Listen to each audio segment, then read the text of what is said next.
Hi guys, welcome back to Sports Psych. I am broadcasting live, well, actually I'm recording this from NBT Bank Stadium, the home of the Syracuse Mets, even though it looks not quite so busy today.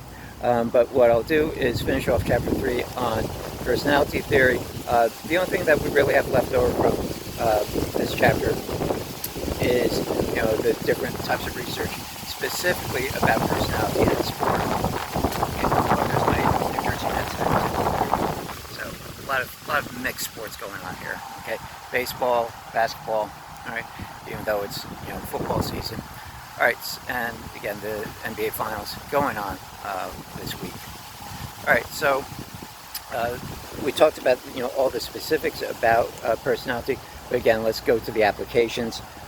So one of the major things I think that I want to get across in this chapter is the idea of the gravitational hypothesis. Remember back in chapter 1 I talked about a little bit about correlation versus experimental research.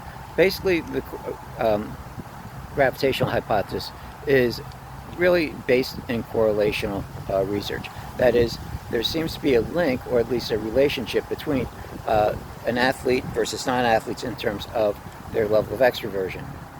Athletes tend to be more extroverted than, in general, overall, than non-athletes. They tend to be more independent, have a higher level of self-confidence. Okay, they also tend to be higher sensation seekers, and basically what that means is that Zuckerman came up with this idea that some people are always craving more stimulation. They don't like boredom. They like to do lots of different things. They like spicy foods, for example. A whole bunch of different ways of seeking different sensations. Okay, so athletes tend to score higher on all four of those subscales of Zuckerman's sensation seeking scale.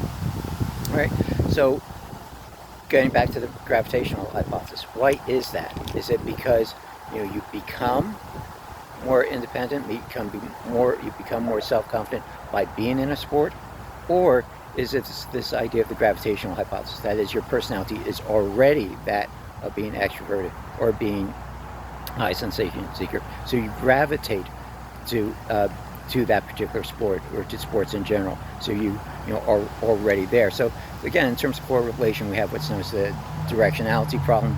That is, which direction does it go?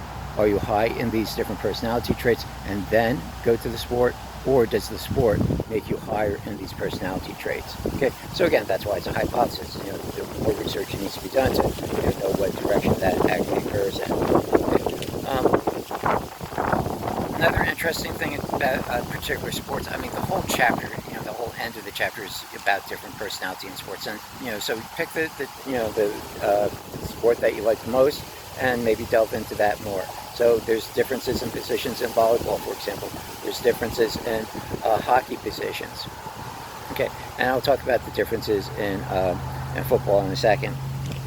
Okay, so people that are in endurance sports also tend to be higher in extroversion. So when you think of things like runners, whether they're marathoners or whether they're cross country or whether they're sprinters, endurance. I know this is where I have a lot of fill in the blanks on that particular slide, but basically the idea is that for all three fill in the blanks, they're more extroverted. So endurance runners tend to be more extroverted than non-athletes. The more elite you are as a marathoner, you have a higher level of extroversion than more average, if you will, athletes. Okay, and sprinters also tend to be higher in extroversion. I know this isn't proof. Okay, it's more anecdotal, but think of the greatest sprinters of all time. Not exactly shrinking violets, if you will. Okay, think of your prototypical sprinter.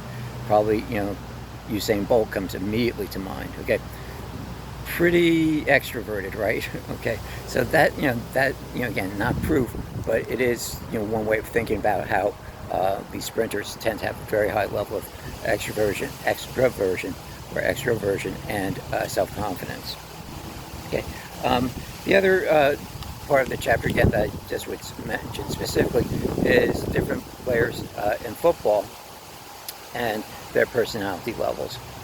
Okay, so I gave you a couple of different examples. For example, the people that tend to be high in extroversion and self-confidence as well are also wide receivers. Okay, again, not proof, but if you think of some of the examples I gave you, when you think of your prototypical wide receiver, who you think of?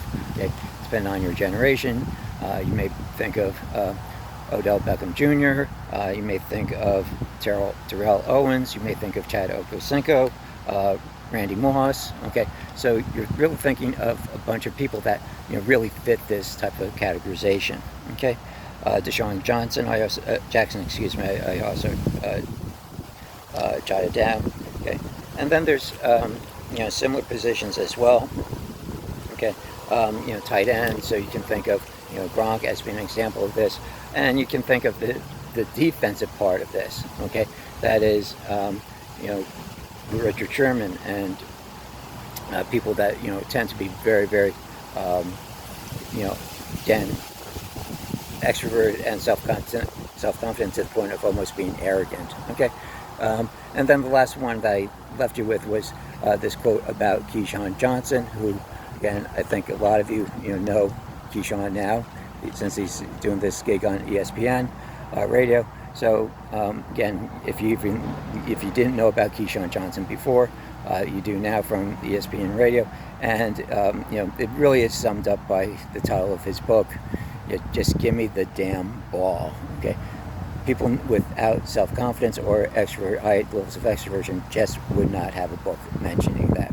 All right, so that does finally wrap up Chapter 2. I'll get into Chapter 3 in a minute. So at this point, what do we do with Chapter 2? Well, we just stop. All right, take care.